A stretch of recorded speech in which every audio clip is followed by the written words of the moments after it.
이것들은 암벽 등반 역사상 최악의 5가지 기술적 실패입니다. 그중 일부는 너무 드물어서 전문가들조차도 이전에는 본 적이 없는 것들이었습니다. 모든 실수가 치명적인 비극으로 끝났고 곧 그 이유를 알게 될 것입니다. 익스트림에 오신 것을 환영합니다.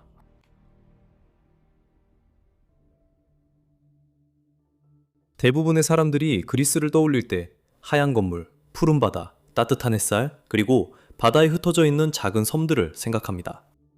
아마도 그리스를 세계에서 가장 유명한 암벽 등반지 중 하나로 생각하지는 않을 것입니다. 하지만 칼림노스 섬이 바로 그런 곳이었습니다. 에게에서 곧게 솟아오른 거대한 주황색 석회암 절벽들. 이곳은 등반가들이 꿈꾸는 장소이고 한 남자에게는 거의 2번째 집과도 같았습니다. 그의 이름은 페테르 후르벤이었고 친구들은 그를 등반계에서 가장 친절한 사람 중 하나라 했습니다. 그는 말보다 미소가 더 많았습니다. 예순이 된 페테르는 자기 나이의 절반쯤 되는 사람들조차 감히 꿈꾸지 못할 루트도 여전히 등반하고 있었습니다. 2006년 3월 27일 페테르는 칼림노스의 주라기 공원 구역에서 또 다른 아름다운 오후를 보내고 있었습니다. 그날 그의 목표는 세인트 사바스라는 고전적인 60피트 구간을 등반하는 것이었고 그날이나 바위에는 아무런 이상한 점도 없어 보였습니다. 날씨도 좋았고 바위도 건조했으며 이런 곳에서 암벽 등반을 할 때는 보통 2사람이 필요하기 때문에 그는 절친한 친구와 함께 나왔습니다. 그날 아침 페터는 그곳에 도착해 손에 초크를 바르고 빠르게 올라갔습니다. 성 사바스는 바위에 몇 피트마다 금속 볼트를 박아두었기 때문에 페터가 올라가면서 그 볼트 중 하나에 도달하면 자신이 가져온 밧줄을 볼트에 달린 작은 금속 고리에 걸었습니다. 그리고 그는 다음 볼트까지 올라가 거기에도 로프를 걸었습니다. 절벽을 따라 계속 볼트에 걸며 올라갔습니다. 그렇게 하는 이유는 만약 그가 미끄러지더라도 마지막으로 클립한 볼트까지만 떨어지게 되고 거기서 로프가 그를 잡아주기 때문입니다. 지상에 있는 그의 친구는 로프의 다른 끝을 잡고 그가 자유롭게 움직이되 떨어지면 즉시 멈출 수 있을 만큼만 팽팽하게 유지하는 역할을 했습니다. 돌이켜보면 그것은 정말 이상한 신뢰입니다. 합보자는 그의 손이나 발을 볼 수 없었고 매 순간 어떤 동작을 하는지도 정확히 알 수 없었습니다. 그들은 로프가 당겨지거나 멈추는 느낌만으로 상황을 파악해야 했고 늘 준비해야 했습니다. 하지만 60살에 오랫동안 함께 등반해 왔다면 각 동작의 의미를 알 수 있을 겁니다. 페테르가 정상에 도착했고 그곳에서 그는 앵커라고 불리는 지점에 도달했습니다. 그것은 기본적으로 짧은 체인으로 연결된 2개의 볼트이고 페테르는 거기에 자신을 고정해서 아래로 다시 내려갈 수 있게 했습니다. 그게 전부였습니다. 힘든 일은 이제 끝나야 했어요. 그는 이미 이곳에 온 목적을 달성했습니다. 페테르는 아마 자신의 성취를 잠시 음미한 후에 친구에게 이제 내려갈 준비가 되었다고 말했을 것입니다. 그리고 그게 이 이야기의 마지막 정상적인 문장이었습니다. 내려가기 위해 페테르가 해야 할 일은 단지 몸을 돌리고 바위를 놓고 그네처럼 하네스에 앉아서 자유낙하한 다음 파트너가 나머지 작업을 하도록 맡기면 되는 것이었습니다. 내려가는 동안 남은 유일한 일, 굳이 일이라고 부른다면 올라갈 때 안전을 위해 가져왔던 금속 고리들을 모두 제거하는 것이었습니다. 그는 그냥 둘 수 없었습니다. 나쁜 등반 습관이었고 이 60세 남자는 그런 사람이 아니었습니다. 그래서 친구가 그를 몇 피트씩 천천히 내릴 때마다 페테르는 손을 뻗어 가장 위에 있는 고리를 볼트에서 빼내 자신의 벨트에 걸었습니다. 친구가 그를 더 내리자 페테르는 같은 동작을 반복했습니다. 이렇게 계속해서 페테르는 어느 순간 약 40피트 높이의 공중에 매달려 있게 되었습니다. 그는 완전히 긴장을 풀고 있었다. 그를 지탱하고 있던 것은 자동차의 무게를 버틸 수 있도록 설계된 금속 체인 앵커였고 이제 단단한 땅에 닿으려면 남은 볼트 3개만 더 풀면 되는 상황이었습니다. 그는 안전했습니다. 하지만 친구에게 다음 볼트까지 내려달라고 신호를 보낸 순간 일이 벌어졌습니다. 천천히 부드럽게 로프가 당겨지는 대신 페테르는 로프가 완전히 느슨해지는 순간 날카롭고 거칠며 금속이 부러지는 소리를 들었습니다. 눈 깜짝할 사이에 그는 빠르게 추락하고 있었습니다. 그는 허공을 가르며 40피트 아래로 떨어졌고 산 중턱에 바위턱에 세게 부딪혔습니다. 60살의 몸이 아무런 경고도 없이 거칠게 산 바위에 세게 부딪힐 때 얼마나 아플지 아마 상상할 수 있을 겁니다. 하지만 몸을 뒤흔드는 고통과 괴로움 외에도 페터의 머릿속을 스친 것은 혼란이었습니다. 도대체 무슨 일이 일어난 거지? 친구가 정말로 밧줄을 놓아버린 건가? 설령 그렇다 해도 그래서 그가 안전볼트를 설치했던 거잖아. 그런데 왜 그게 작동하지 않았지? 도대체 무슨 일이 벌어진 거지? 땅에 있던 그의 친구는 페테르 라고 필사적으로 소리쳤고 그녀와 추락 소리를 들은 다른 등반가들도 최악의 상황을 두려워하며 바위를 넘어 그에게 달려갔어. 하지만 그들이 그가 있던 턱에 도착했을 때 그가 떨어진 거리와 충격을 생각하면 놀랍게도 그는 괜찮았어. 그의 다리는 긁혀 있었고 허리도 아팠지만 그는 살아 있었어. 이제 그를 산에서 내려와 의사에게 데려가기만 하면 됐지. 그리고 바로 여기서 이 이야기는 정말 믿기 힘든 방향으로 전개돼. 페터의 친구는 즉시 도움을 요청했지만 전화를 받은 신고 접수원은 영어를 하지 못했고 페터의 등반팀 중 그리스어를 할 줄 아는 사람도 없었어. 그래서 그들이 어느 외딴 절벽에 갇혀 있는지 정확하게 설명하는 게 엄청나게 어려웠어. 그들은 구조 헬리콥터를 요청했지만 지형 때문에 헬리콥터가 착륙할 수 없다는 답변을 들었어. 가까이에 있던 유일한 도움은 칼림노스 구조대였고 이 팀은 거의 모두가 용감하지만 평범한 자원봉사자들로 이루어져 있었어.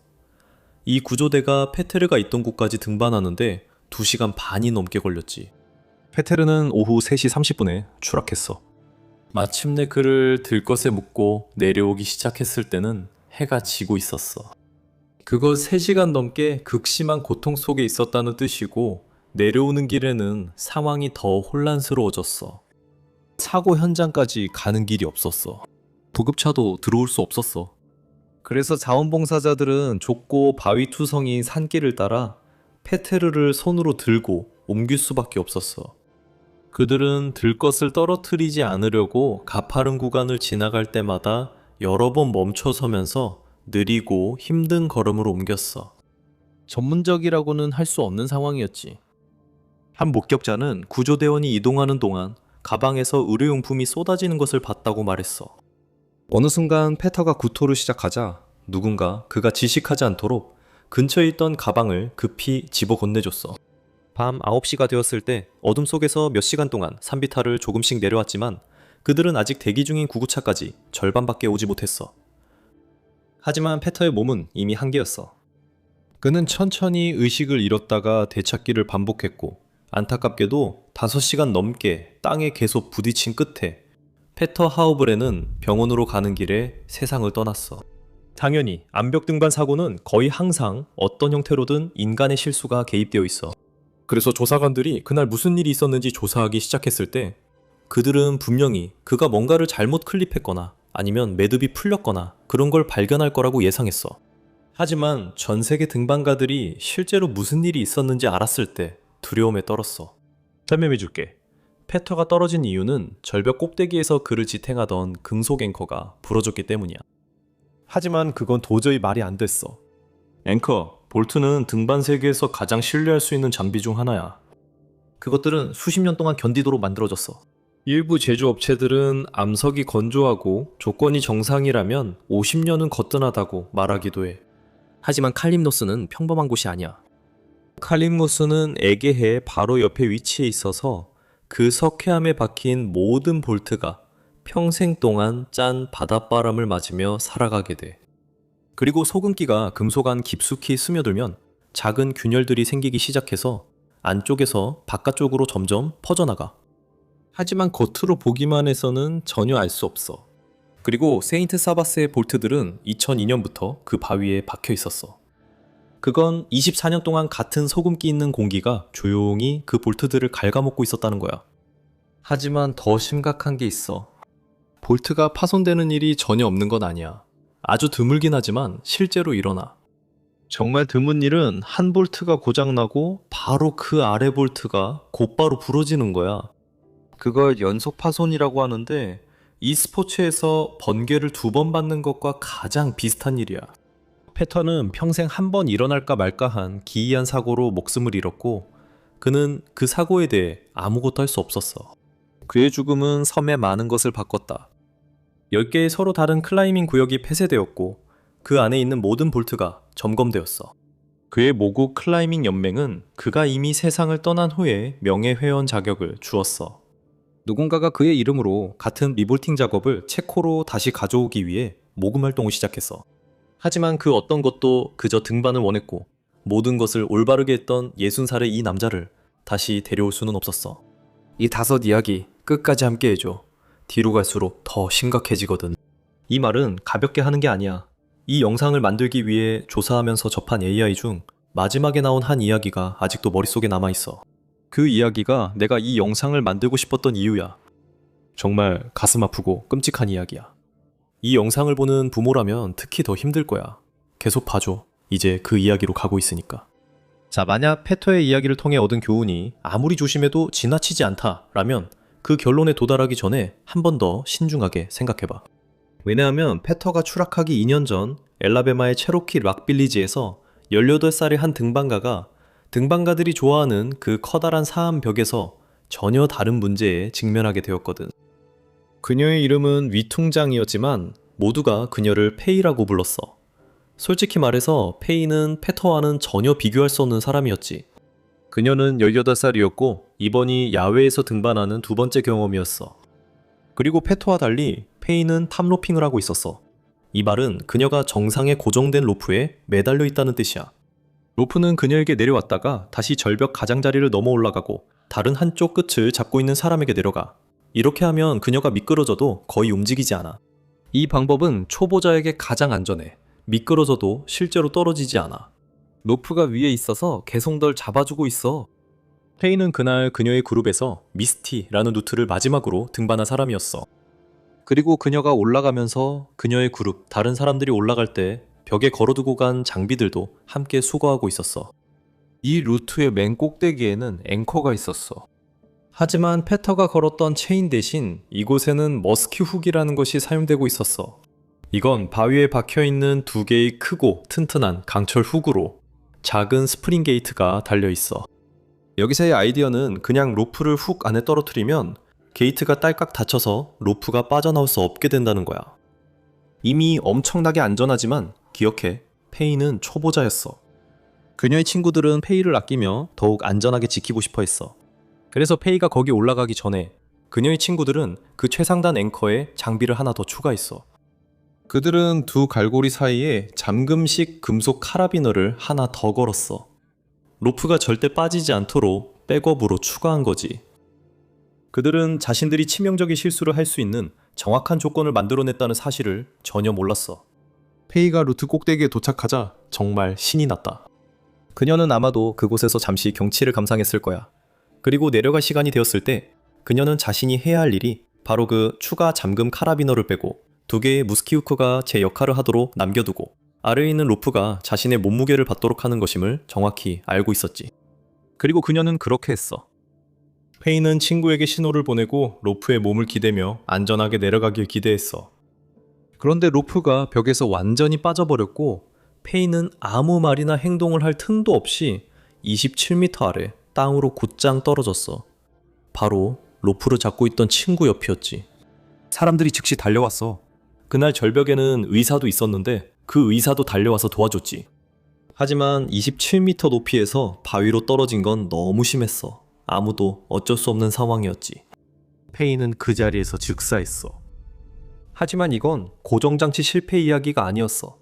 이 일이 일어난 이유를 생각할 때마다 아직도 마음이 아파. 루트 매니머시 훅들로 다시 가보자. 그 고리들은 아래에서 올라오는 로프를 잡게 설계된 거지 위에 얹힌 로프용이 아니야.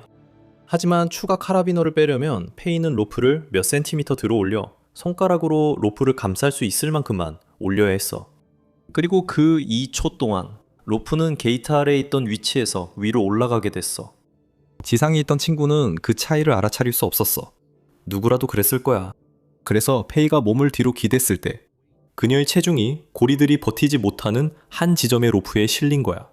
게이트가 마치 여닫이문처럼 활짝 열려버렸고 로프는 그대로 빠져나갔어. 그건 물리적인 현상이었지.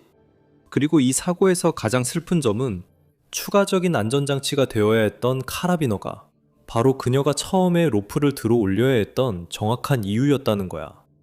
그걸 없앴더라면 로프는 원래 있어야 할 갈고리 안쪽 깊숙이 그대로 있었을 거야.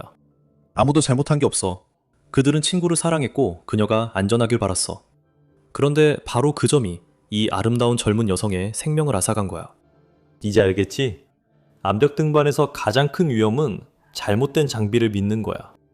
그래서 믿을 수 있는 장비가 없을 때는 직접 장비를 만드는 게 가장 좋은 선택이겠죠?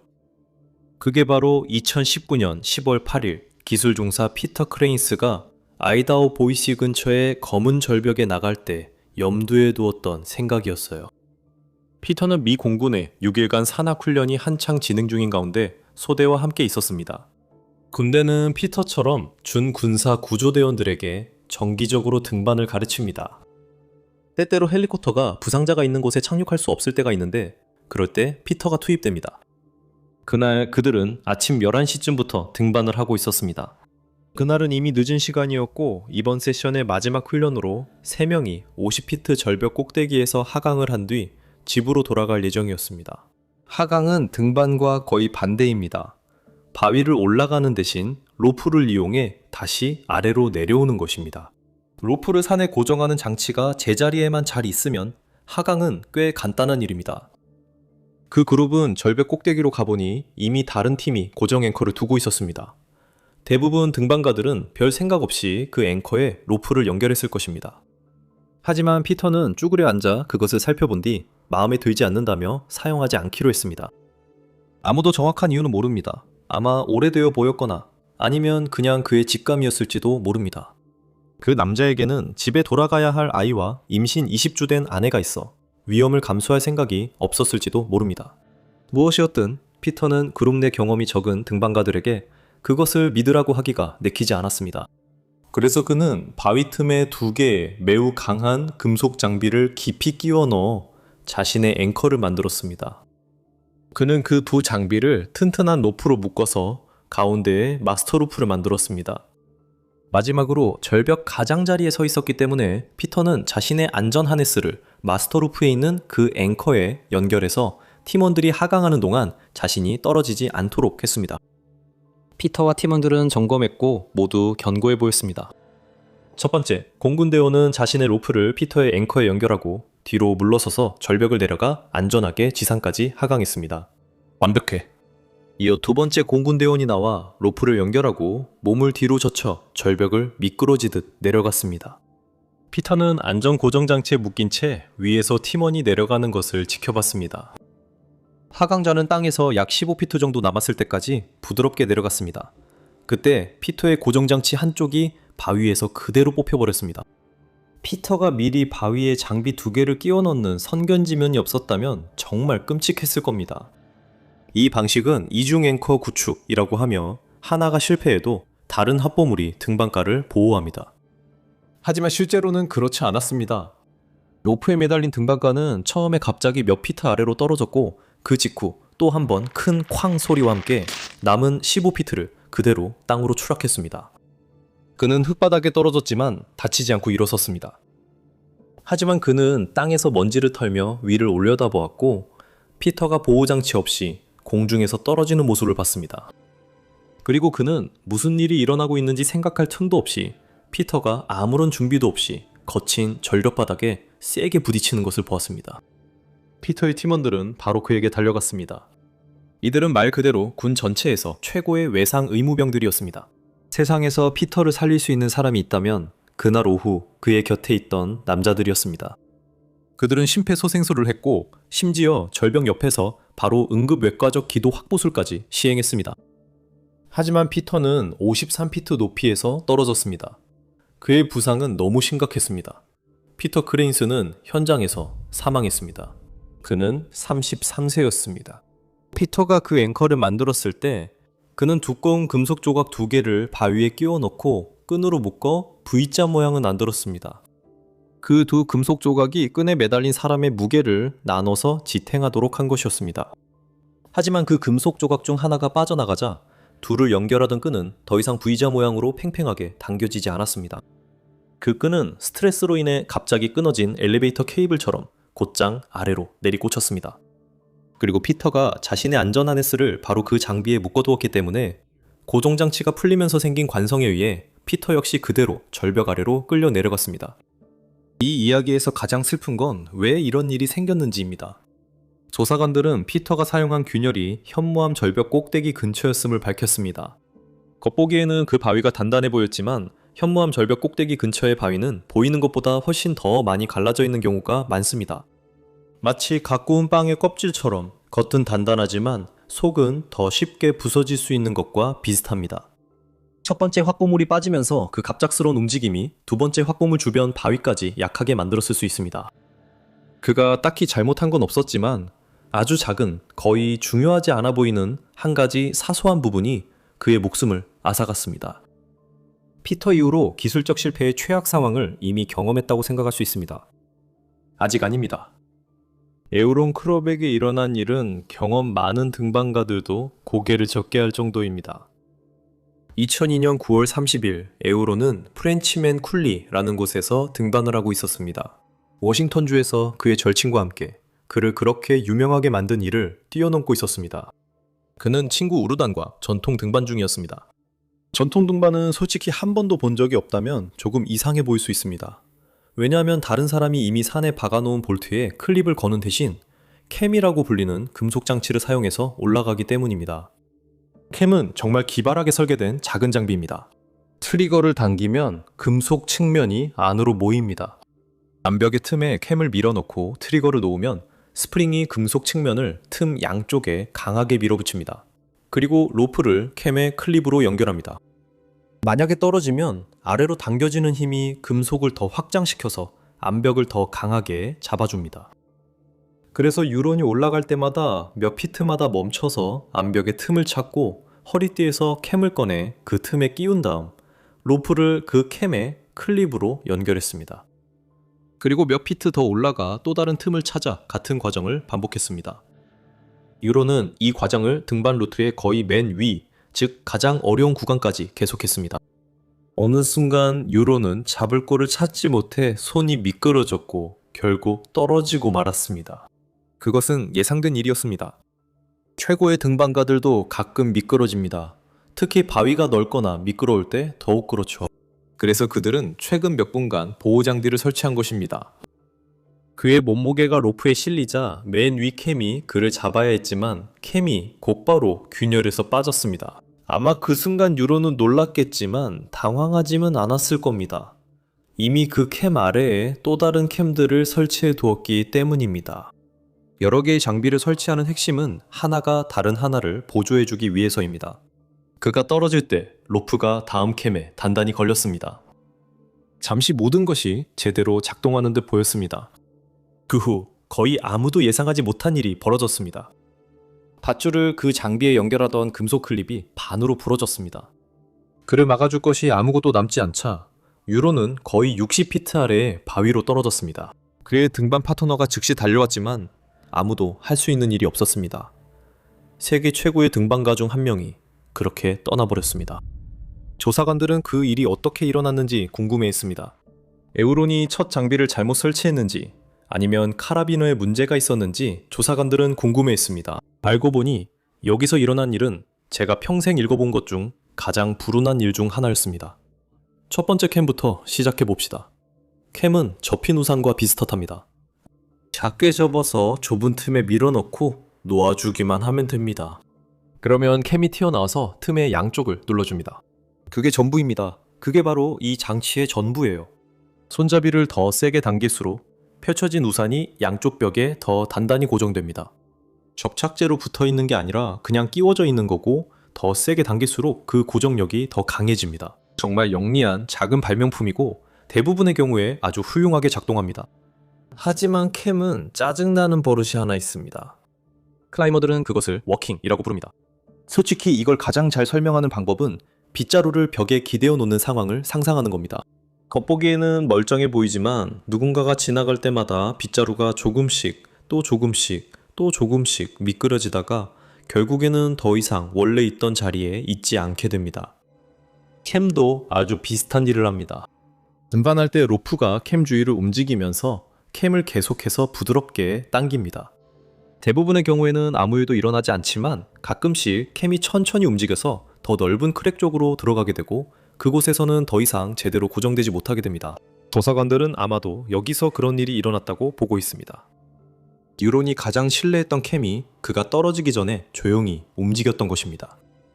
그래서 그의 체중이 결국 그 위에 실렸을 때 그냥 바로 빠져버린 겁니다.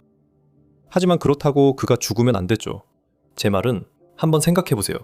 그는 그냥 조금 더 아래로 떨어져서 다음 장비에 걸렸어야 했고 놀랐겠지만 괜찮았을 거예요.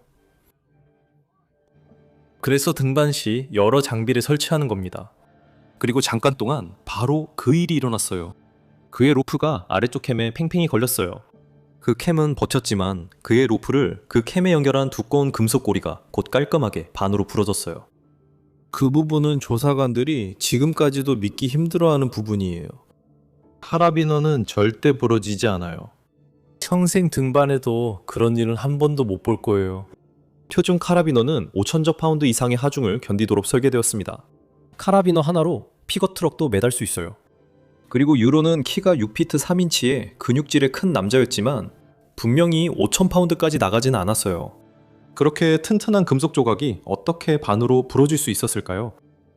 알고 보니 이 모든 것은 카라비너의 실제 모양과 관련이 있었습니다.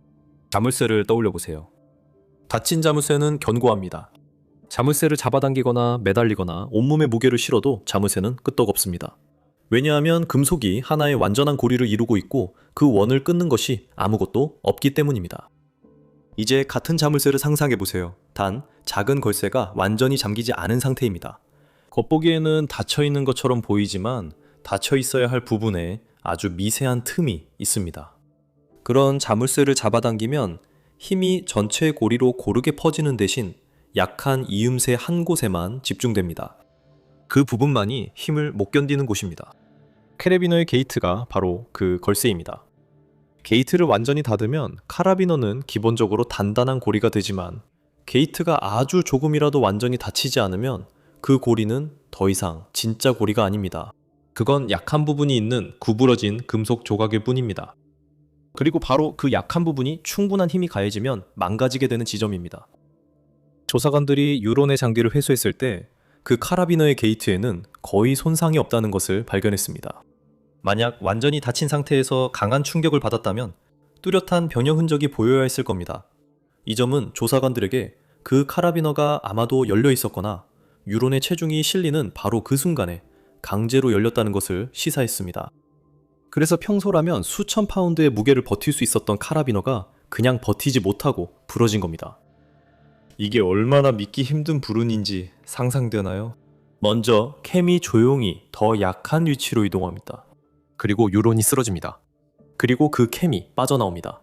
그 다음 카라비너가 정확히 잘못된 위치에 걸리고 그를 잡아줘야 할 로프가 그냥 버티지 못합니다. 잘못될 수 있는 모든 일이 실제로 일어났고 이 모든 게 약 2초 만에 벌어졌습니다. 그리고 그 장소에도 뭔가 슬픈 점이 있다고 생각합니다. 이 사람은 에베레스트 정상에 올랐던 인물입니다. 그는 지구상에서 가장 험난한 산들에서 눈사태와 눈보라를 견뎌냈습니다. 그런데 결국 그를 데려간 건 에베레스트가 아니었습니다. 친구와 함께한 원래는 평범했어야 할 어느 오후의 평범한 절벽이었습니다. 에우론의 이야기가 가슴 아프긴 하지만 우리의 마지막 이야기는 어쩐지 그보다 더 아프게 다가옵니다. 왜냐하면 오늘 우리가 이야기한 다른 모든 사람들과 달리 이 등반가는 어른이 될 기회조차 얻지 못했기 때문입니다. 그는 겨우 12살이었습니다. 2013년 7월 2일 젊은 이탈리아 등반가들로 이루어진 한 그룹이 프랑스 남부의 작은 등반 마을 오르피에르에 도착했습니다. 그곳은 등반가들이 좋아하는 곳이었습니다. 조용한 거리, 우뚝 솟은 석회암 절벽, 그리고 사방으로 뻗어있는 수백 개의 등반 루트가 있는 곳이었습니다. 그 그룹에는 티토 트라베르사라는 12살 소년이 있었습니다. 12살이라고 하면 굉장히 어린 나이처럼 들리지만 티토가 등반하는 모습을 봤다면 30초도 안 돼서 그의 나이를 잊어버렸을 겁니다. 그는 바위 위에서 너무 부드럽게 움직여 평생, 즉 12회 내내 등반만 한 것 같았습니다. 어떻게 보면 실제로 그랬죠. 그의 부모님은 그가 신발끈도 묶지 못할 때 등반을 가르쳤습니다. 얼마 지나지 않아 그는 유럽 전역의 청소년 대회에서 우승했고 어른들도 힘들어하는 코스를 오르며 조용히 이 스포츠 역사상 가장 빛나는 젊은 재능 중 한 명이 되어갔습니다. 하지만 티토를 알던 사람들에게 그의 등반에 대해 물어보면 그들은 보통 그의 미소, 친구들과 함께 웃던 모습, 그리고 새로운 곳에서 등반할 때마다 얼마나 신나 했는지에 대해 이야기합니다.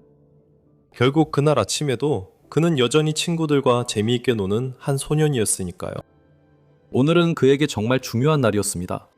이것은 이탈리아에 있는 그의 지역 클라이밍 체육관에서 주최한 프랑스 야외 여름 등반 여행이었습니다. 그 그룹은 체육관 유소년 팀의 아이들 약 10명과 몇몇 부모님들, 그리고 전문 강사로 구성되어 있었습니다. 티토에게는 프랑스의 이 아름답고 따뜻한 여름날을 아버지가 곁에서 지켜봐주지 않는 첫 큰 여행이었습니다. 그들은 나중에 더 어려운 등반을 하기 전에 몸을 먼저 풀어주는 것이 당연하다고 생각해서 정말 쉬운 코스부터 워밍업으로 시작하기로 결정했습니다. 그리고 티토는 아주 당연하게도 먼저 하겠다고 자원했습니다. 하지만 티토는 모든 등반 장비를 가지고 있지 않았습니다. 그는 그룹에 있던 또래 소녀에게 장비를 빌려야 했습니다. 구체적으로 그는 퀵드로우 한 세트를 빌렸습니다. 퀵드로우는 기본적으로 튼튼한 천으로 된 짧은 스트랩에 2개의 금속 클립이 연결된 장비입니다. 한쪽 클립은 볼트에 걸고 다른 한쪽에는 로프를 통과시킵니다. 중앙의 천 스트랩이 하중을 모두 지탱합니다. 그게 다입니다. 이 장비는 수천 파운드의 하중을 견디도록 설계됐고 매일 수천 명의 등반가가 이 장비를 믿습니다. 티토도 마찬가지였습니다. 몇 분 후 그는 루트의 꼭대기에 올랐습니다. 그는 아래 친구들을 내려다보며 미소 짓고 준비됐다고 외친 후 하네스에 몸을 맡겼습니다. 잠깐 동안은 모든 것이 완전히 정상으로 보였습니다. 그러고 나서 조용한 딱 하는 소리가 났고 키토는 몇 피트 아래로 떨어졌습니다. 그리고 또 한 번 딱 하는 소리가 났습니다. 그는 더 아래로 떨어졌습니다. 딱딱딱. 너무 빨리 일어나 아래에 있던 사람들은 자신들이 뭘 보는지 거의 이해하지 못했습니다. 확보 장비가 그의 아래에서 사라진 듯 보였습니다. 그의 친구들이 땅에서 완전히 공포에 질려 지켜보는 가운데 8개의 장비가 연달아 하나씩 고장났습니다. 그 장비들은 말 그대로 몇 초 만에 벽에서 풀려나 절벽에서 완전히 분리되었습니다. 티토는 60피트 아래로 땅에 떨어졌습니다. 그는 헬멧을 안 썼습니다. 구조대가 신속하게 도착했고 그는 즉시 병원으로 헬리콥터로 이송되었습니다. 그리고 의사들이 그를 살리기 위해 사투를 벌이는 동안 관련된 모든 사람들은 도대체 위에서 무슨 일이 있었는지 궁금해하며 머리를 싸맸습니다. 금속 부품 하나가 고장날 수는 있지만 8개나요? 게다가 그게 전부 새 장비였는데요. 무언가나 누군가가 분명 실수를 했어야 했고 실제로 누군가가 아주 단순한 실수를 했습니다. 가게에서 퀵드로우를 사면 가끔은 부품이 분리되어 있어서 카라비너를 패브릭 슬링 사이에 직접 연결해야 할 때가 있습니다. 그리고 그 슬링이 유연하기 때문에 아래쪽 카라비너가 때때로 돌아가거나 뒤집혀서 로프를 빠르게 클립하려고 할 때 불편할 수 있습니다. 정말 짜증나죠? 그런 일이 일어나지 않도록 장비 회사들은 아주 작고 단단한 고무밴드를 포함시키는데 이 고무밴드의 역할은 카라비너가 등반 중에 돌아가지 않도록 올바른 방향을 유지해주는 것입니다. 그게 전부입니다. 그게 고무밴드의 유일한 역할입니다. 고무밴드는 하중을 버틸 강도가 전혀 없습니다. 하지만 티토가 장비를 빌린 그 소녀의 어머니가 막 부품을 샀고 그 소녀가 여행 전에 집에서 직접 조립했습니다. 그리고 그 어린 소녀가 거실에서 퀵드로우를 조립할 때 그녀는 끔찍한 실수를 저질렀습니다. 수천 파운드를 견디도록 만들어진 실제 슬링에 카라비너를 걸어야 했지만 그녀는 단지 게이트 방향을 맞추기 위해 있는 고무밴드에 카라비너를 걸어버렸습니다. 그녀는 알 방법이 없었습니다. 그녀는 점검하는 법을 배운 적이 없었습니다. 그녀는 가진 정보가 거의 없는 상태에서 최선을 다하는 아이였고 자신이 생각하는 방식대로 장비를 조립하고 있었습니다. 그가 위에서 몸을 젖히자 첫 번째 고무줄이 무게를 못 견디고 바로 끊어져 그는 다음 장비로 떨어졌습니다. 그리고 그 고무줄도 끊어졌습니다. 그것은 보이지 않는 실수들의 연쇄 효과였습니다. 그 도미노는 지금까지 존재했던 가장 재능 있고 어린 클라이머 중 한 명이 병원에서 목숨을 걸고 싸우는 것으로 끝났습니다. 그리고 가장 끔찍했던 건 어느 순간엔 그가 살아남을 것처럼 보였다는 점이었습니다. 하지만 그는 그러지 못했습니다. 부상은 너무 심각했습니다. 사흘 후 그는 안타깝게도 세상을 떠났습니다. 잠깐 다른 얘기를 하겠습니다. 매달 유튜브에 올라가지 않는 이야기가 있습니다. 원하시면 패트리온은 아래 링크에서 확인하세요. 자, 어디까지 했었죠? 하지만 거기서 멈추지 않았습니다. 티토의 부모님은 12살 아들을 묻고도 이 일을 우발적 사고로 받아들일 수 없었습니다. 왜냐하면 믿을 수 없는 비극이긴 했지만 그것은 불가항력적인 사고가 아니었기 때문입니다. 티토는 어른들이 조직하고 운영하며 감독하는 여행에 참가한 아이였습니다. 그 어른들이 티토를 안전하게 지킬 책임이 있었습니다. 모든 것을 다시 한번 확인했어야 할 사람들도 바로 그 어른들이었습니다. 티토의 부모는 책임을 물어야 한다고 주장했고 이탈리아 검찰도 동의했습니다. 그들은 과실치사 수사를 본격적으로 시작했습니다. 이제 그들은 장비를 조립한 소녀를 추궁하지 않았습니다. 그들은 그녀가 사리분별을 할 수 없는 그저 어린아이일 뿐이라는 걸 알았습니다. 대신 그들은 5명의 성인을 기소했습니다.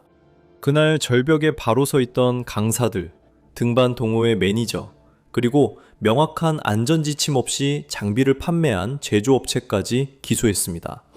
주장은 명확했습니다. 12살 소년이 암벽 등반의 마지막 안전점검을 맡아선 안 된다는 것이었습니다. 하지만 이것은 단순히 티토를 제대로 지키지 못한 것 이상의 일이었습니다. 그 장비를 점검하지 않은 탓에 이 어른들은 한 소년의 목숨을 앗아갔습니다. 또한 한 어린 소년은 친구의 죽음에 대한 큰 죄책감을 안고 살아가게 됐습니다. 모두 그녀가 짊어져서는 안 될 생사의 책임 때문이었습니다. 법적 소송은 길고 고통스러운 5년 동안 계속되었습니다. 마침내 2018년 5월 이탈리아 법원이 판결을 내렸습니다. 성인 4명은 무죄, 한 남성은 과실치사로 유죄 판결을 받았습니다. 그 남성은 티토와 함께 그 여행에 갔던 강사들 중 한 명이었습니다. 판사는 책임을 맡은 성인 전문가로서 아이들이 땅을 떠나기 전에 장비를 직접 점검하는 것이 그의 절대적인 법적, 도덕적 책임이라고 판결했습니다. 그는 징역 2년을 선고받았지만 초범이었기 때문에 실제로 감옥에서 복역하지는 않았습니다. 티토의 아버지에게 이 재판은 결코 복수가 목적이 아니었습니다. 그것은 전 세계가 무시할 수 없을 만큼 강력한 메시지를 전달하는 것이었습니다. 그는 그 고난 끝에 받은 합의금 약 10만 유로를 한 푼도 남김없이 티토를 기리기 위해 어린이 자선단체에 모두 기부했습니다. 등반계가 정말 귀 기울였습니다. 티토의 가슴 아픈 이야기는 엄청난 변화를 불러일으켰습니다. 오늘날 여러분이 동일한 장비를 가게에서 사면 달라진 점을 발견할 수 있습니다. 제조업체들은 색이 있는 불투명한 고무줄 사용을 중단했습니다. 이제는 투명한 플라스틱으로 만듭니다. 그렇게 하면 누구든지 직접 눈으로 금속이 튼튼한 천 위에 안전하게 놓여 있는지 아니면 위험하게 고무 위에 놓여 있는지 명확하게 볼 수 있습니다. 작고 단순한 변화지만 그 영향은 컸습니다. 지금까지 모든 비극은 등반가가 통제할 수 없는 무언가로 인해 발생했습니다. 하지만 존 바카는 기술이 장비를 대체할 수 있다고 믿으며 자신의 명성을 쌓아왔습니다. 그는 수년 동안 모두의 생각이 맞다는 걸 입증해왔지만 어느 날 더는 그러지 못했습니다.